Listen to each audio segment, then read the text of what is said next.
చూడండి, దేవుడు ఏదైనా మాట్లాడితే అందులో చాలా క్లారిటీ ఉంటుంది, చాలా స్పష్టత ఉంటుంది, చాలా స్ట్రైట్ ఫార్వర్డ్గా. చూడండి, కొంతమంది కొన్ని మాటలు మాట్లాడతారు, కొన్ని డైలాగ్స్ అలా గాల్లోకి వదిలేస్తారు, వాటిలో క్లారిటీ ఉండదు. ఇప్పుడు ఒక 10 మంది కూర్చుని ఉంటే వాళ్ళు ఎవరితో మాట్లాడుతున్నారో తెలీదు, ఎవరిని టార్గెట్ చేస్తున్నారో తెలీదు. ఒక క్లారిటీ లేకుండా, ఒక స్పష్టత లేకుండా చాలా వేగ్గా మాట్లాడే వాళ్ళు చాలామంది ఉంటారు సమాజంలో.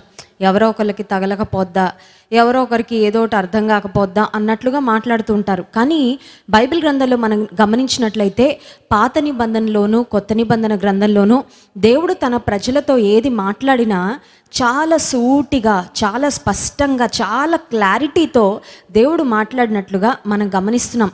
మోషేకు సీనాయి పర్వతం మీద 10 ఆజ్ఞలు ఇచ్చినప్పుడు కూడా నీ దేవుడైన యెహోవాను నేనే, I am the lord, I am the God, నేను తప్ప వేరొక దేవుడు నీకు ఉండకూడదని చాలా స్పష్టంగా దేవుడు తెలియచేశాడు.